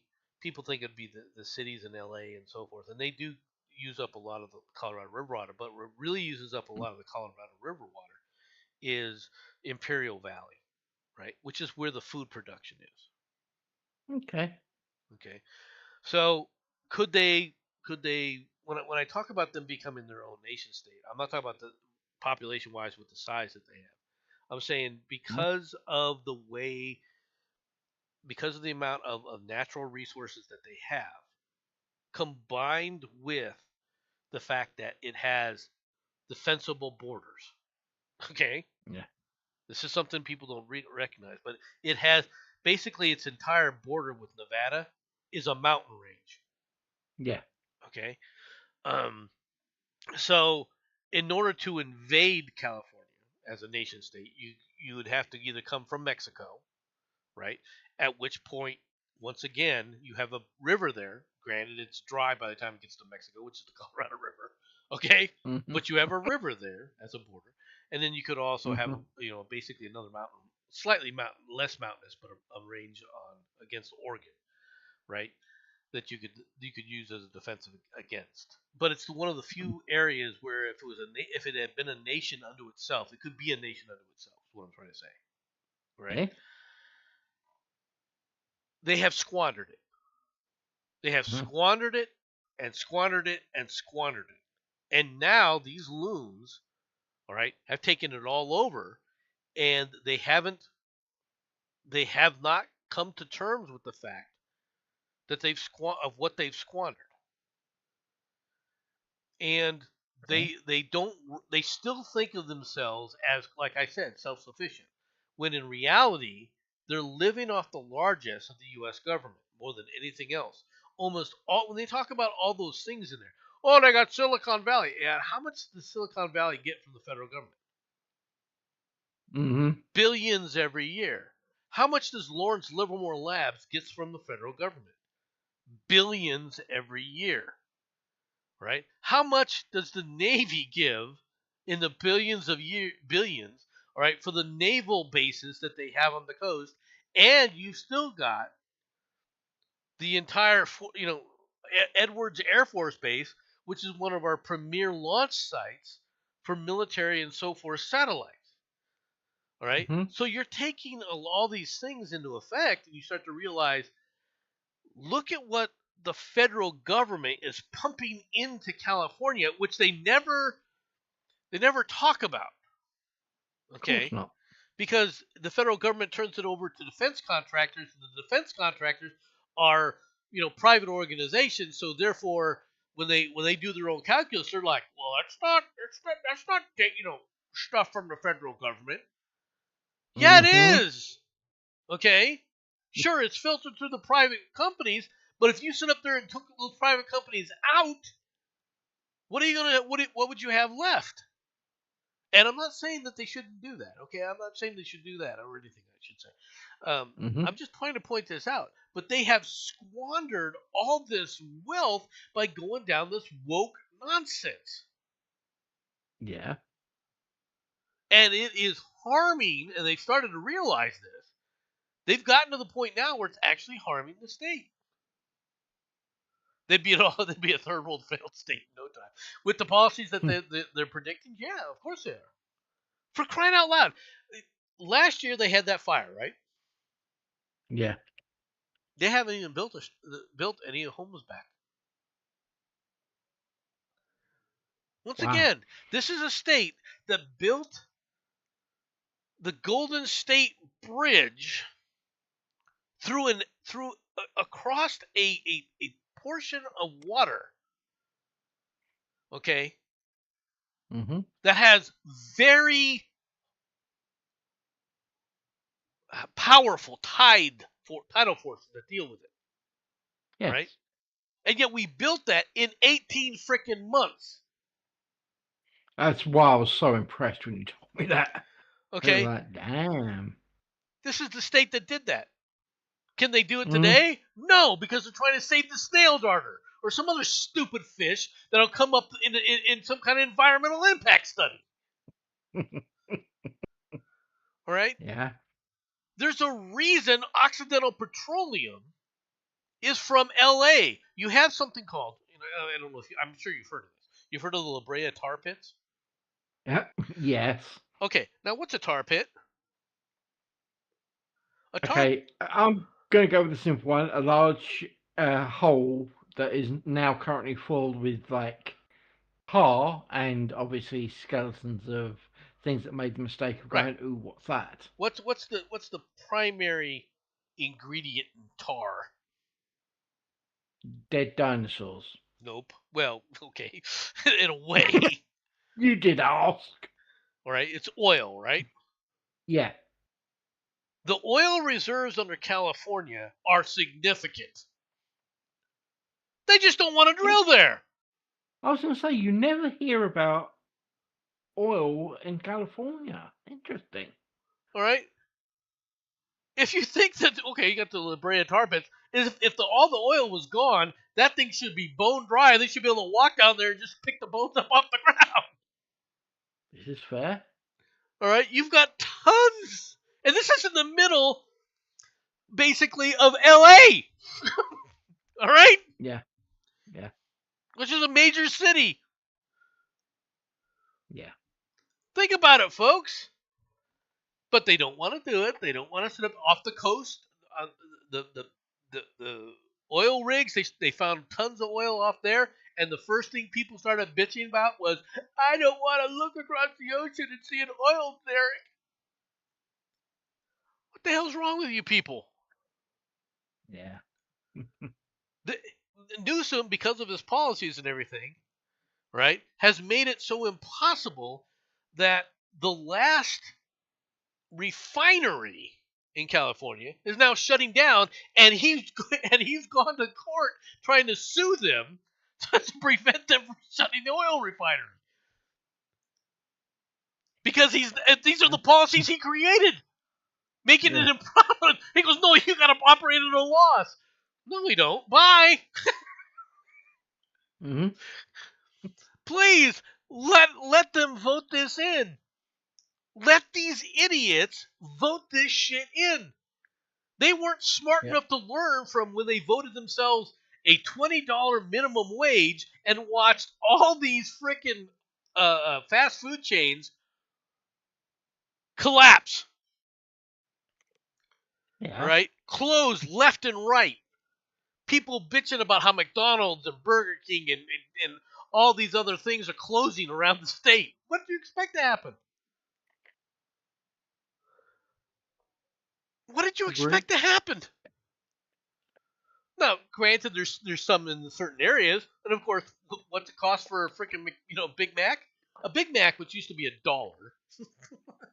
$1, is now over $5. Just it's like close to $8 just for the sandwich, right? Just for the sandwich, right? I know people constantly talk about how bad junk food is for you, and I'm not denying that its health, nutrition value is not very high. Okay, missing is a good word, right? Non-existent. I'm not denying that, but at the same time, it used to be you could sit up there and feed your entire family for under $10 once upon a time. And even for the longest time, under $20, you could still feed a family of 4. Yeah. For the longest time. Now, you can't feed yourself for under $20 in California. And they have the highest gas prices than the rest of the nation by almost double, almost triple. And now they're terrified because if this refinery closes, it's going to jack it up even more. And I just started laughing. I was like, what do you expect was going to happen? You guys put in these ridiculous policies. All right? You've been warned that these policies are bad policy, all right? And yet you somehow thought, well, it's a never-ending pile of gold. You run out. At some point, you run out. One thing that I did that you said in that last thing about the billionaires would leave. I'm surprised. I know it's going to sound a bit narky, but I'm surprised that California's got any left. I thought they'd all buggered off to inertia. Already. It comes down to inertia. Okay. If you've got to see what they're bitching about now is what's happening in what has started to happen. Okay. Apple has declared they're leaving Silicon Valley. Mm-hmm. Okay. Could they have left Silicon Valley a long time ago? Sure. Okay. But inertia kept them there for the longest time. Now it's coming to a point of we have to leave in order to survive. Yeah. Remember, Elon Musk built Tesla. Tesla was huge in California. Yeah. Right? And he literally has basically, over time, started to divest himself from it. Now, he was one of the earlier adopters to do it, okay? But and people were bitching because of the cost of having to relocate. Well, Yeah. now, just a few years later now, it's become obvious that Musk was right. These people weren't going to stop, and the cost now, you don't have a choice but to relocate now. And Yeah. people are doing it. And they're taking the jobs with them. They're taking all the cost of this stuff with them. His fight with the leftists really stems from the fact that when he bought freaking Twitter, right? People were terrified he was going to move all those Silicon Valley jobs out of there. And he is. Okay, the reality is he's going to do that at some point. Mm-hmm. Okay, I want people to understand that. Twitter will no longer be relocated there. Okay? Now, that's a good thing for Californians in one sense, and that is when it comes to power generation, when you start moving those data centers out of California and you have all that excess power, the cost of energy True. drops. Right? True. But how are you gonna generate the electricity? Where are you gonna get the electricity from? See, that would be fine if it wasn't for the fact that Newsom, as well as the rest of the loony left loons, had declared war on production of electricity through oil. That's the only way you're going to produce this. I keep telling people this, right? Aside from the other thing that the left absolutely hates, which is nuclear power. Yeah. Okay. I'll wait for that one. Mm-hmm. All right. They could sit up there and change everything over to nuclear power in a heartbeat. Yeah. Okay. For example, you could sit up there and use some of the small modular nuclear reactors, right? Yeah. And put it along the coast, right? Like 8 or 9 along the coast, and desalinize water for and replace the Colorado River project with just that. You could. Yeah. They won't. Okay. Yeah. But you could do it. Mm. In fact, that's one of the things I've never understood is why aren't we building a huge nuclear power plant? I don't care. Put it in the middle of the damn ocean. Put it on the bottom of the floor. True. Right? If it melts down, good. Let it go down. It's in the ocean. It's not going to bother anybody. Right? Well, there will be a spread of radioactivity throughout the ocean and everything. Trust me, at the bottom of the ocean, nothing cares. That shit loves it. Let's be fair. That would be classed as cleaning down there. All right, I'm just pointing this out. Yeah. Is it a bit tongue in cheek? Yes. Do I know that a nuclear, critical nuclear power plant exploding and something like that would be horrific and contaminate the ocean? Yeah, I do know that. But it would be a hell of a lot less deadly to human populations and even the fish populations and the other populations than what Chernobyl was. Yeah. But then again, people do stupid things. But that's a separate issue, right? But we could build nuclear power plants all up and down the California coast and just desalinize the crap out of the water, right? And the whole state would be green. Yeah. Not like Israel is like rather good when it comes to desalinization stuff now, is it? Well, and America and Israel, bit of a close connection. Don't know what you're talking who about. cares what the Israelis do, right? I hate to say that, but it's true. No. Actually, you should when it comes to the desalinization and turning deserts into not deserts. You can say what you like about the Israelis. You call it They're good desalinization. I go back to it's fueled with the blood of the Palestinians. I'm just pointing this out. Okay. I'm going to go back to my statement of it's a good way of fertilizing the earth. I'm just pointing this out. No, I agree that the desalinization that they have done a lot with it, but they can't do it to the degree that the United States can do it. Why is that? Because we have plenty of uranium. Once again, there's a lot of uranium in California that they could be utilizing. Fair. Hey, Sixer. Hello there. you might want to do that butt finger on speech because we're getting the echoes. Okay, thank you, mate. Hey, Sixer. And MC, something for you to think about. You know the still suits from June. Well, Israel have them, or at least something very close to it. Yeah. You lot don't yet. I said yet. We don't see a need for them yet. I mean, let's be honest. California does. Well, we have the option. Let's be honest, of building ornithopters, and I think that's what we're going with. Just I'm point- all up point- for the ornithopters. All I right. just want to say, all up for that. All right, I'm just saying that California would be working on those too. But I mean, just pointing it out. Just pointing it out. So, And it's not like America has any interest in sonic weapons. They definitely didn't use those down when getting Maduro. Now, did they, Governor? Why do people think that that's a real thing? Because the claim is that they were hit by a sound effect that made them all sick, helpless, blackout, and piss blood from their ears. Subtle clues like that. I mean, come on. Do people really think that we would use such a thing? If they did, they wouldn't tell you. No, that part I do agree. But actually, I think they might have done for one simple reason. Okay, and that is loss of life, i.e., stopping loss of their own people's life. After all, people that were neutralized because the sonic stunner worked are people you don't have to send a 9mm explosive into the top of their head.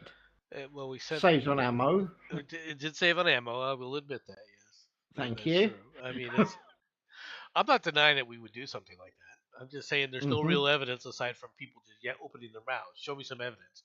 And I hate to, and I'm gonna be real blunt with you. I don't care if he was a Maduro guard. Okay, anything out of those people's mouths are probably lies anyway. I actually think they did, and as much as you may or may not choose to admit it, accept it, believe it, pick which term you wish there. I'm not actually making a judgment. I actually do think you guys do have it, and in all fairness, honestly, I'm not denying that we may have something like that. I'm just there we okay. go. I'm just pointing out that there's no evidence that we actually used it. Okay. Okay. Neither confirm nor deny. Yeah.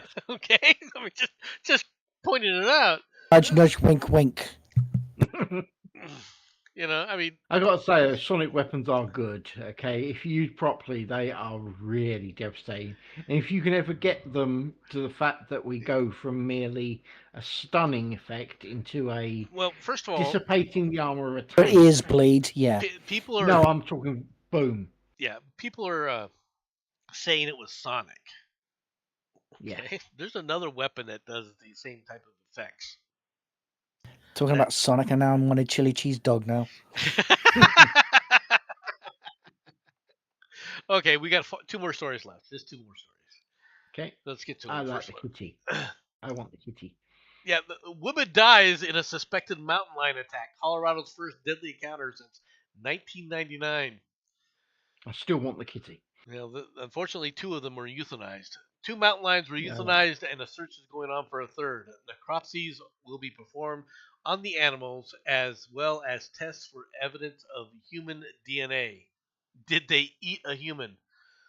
All right. She has died of a rare suspected mountain lion attack in Colorado on Thursdays, officials said. Hikers told authorities they saw a mountain lion appear near a person who was lying on the ground 100 yards away at around 12:15 p.m. on the Crozier Mountain Trail in unincorporated Larmer County, Colorado. The hikers scared the lion away by throwing rocks and then attended to the adult woman, the release said. One of the witnesses was a physician, all right, and did not find a pulse. All right, the woman's identity and cause of death will be released by the coroner. Colorado Parks and Wildlife are investigating the death as a suspected mountain lion attack.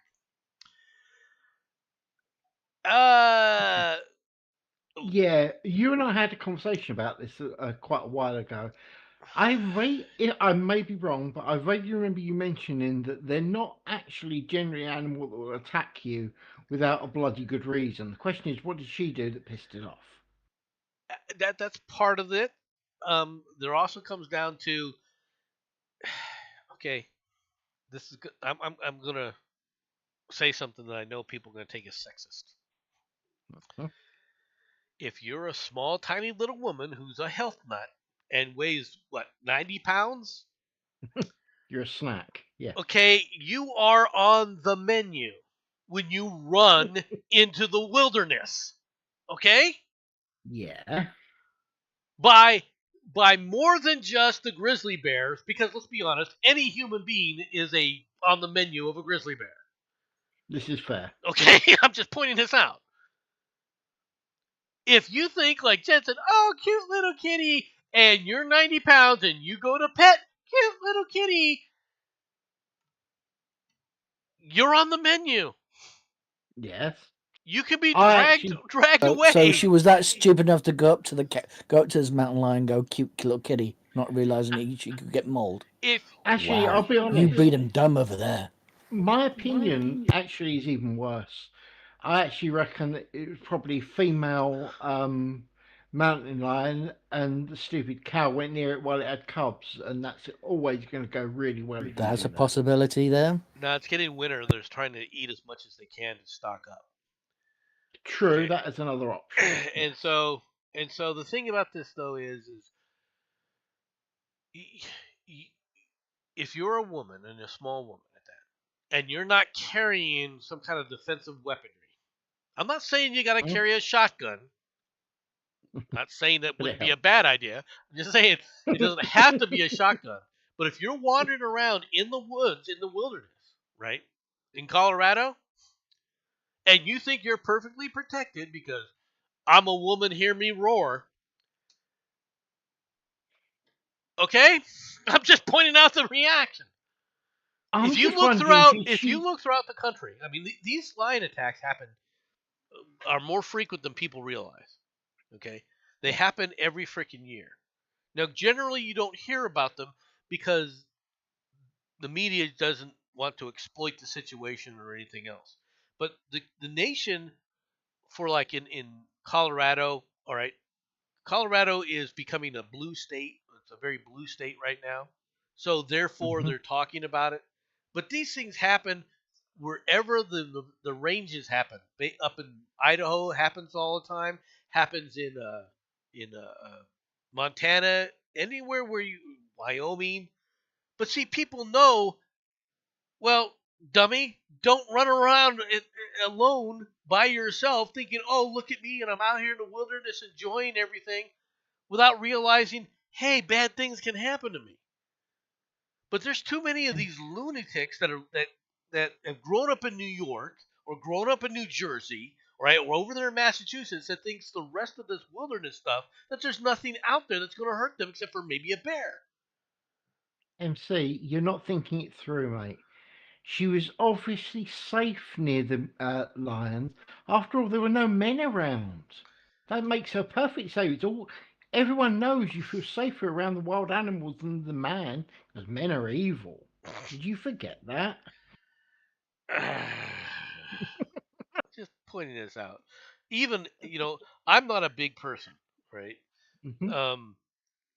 Don't say it. Don't say it, Sixer. Do not say it. He can say what he wants. What? He can say what he wants. But I have no idea what you're talking about. But I'm a good zom.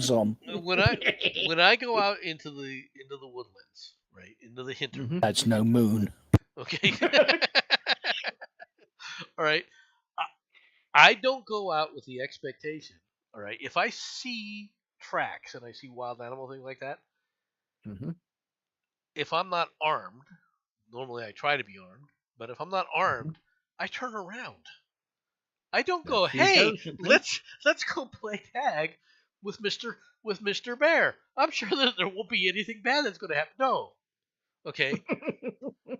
And they have documented pictures of jaguars, all right, that sometimes come up from Mexico in this area. I am not going to take out A jaguar, let alone a mountain lion, I could probably hold my own A at least until it bits me along the neck. But jaguars, that's an entire Okay. different animal. It's a lot bigger and a lot heavier. And if I'm on the menu, Are time to you leave. trying to tell me that there are creatures that come up from Mexico into America? Oh, I'm just shocked. How could you say that? Carry on. Not all of them are on two legs. I'm just pointing this out, okay?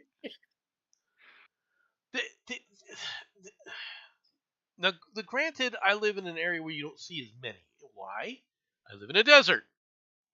Okay? Yeah, the rattlesnakes and scorpions have got them first. Well, yeah, I mean, which is another thing. If you want to play tag with the scorpions or the tarantulas or the Talking about the Democrats? Okay. you know. And the Labour Party here. Mm-hmm.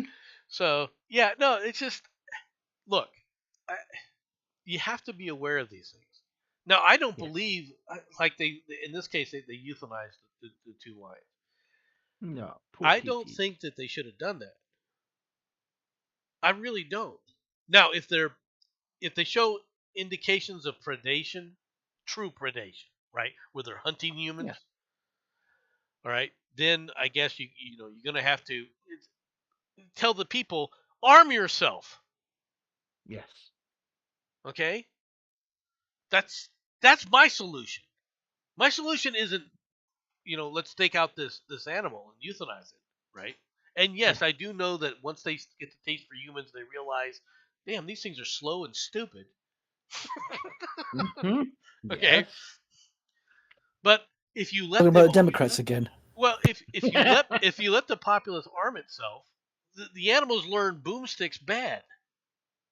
Yes. Okay, I'm not saying you go hunt these things to extinction. I'm saying if you're out there running and out pops Mr.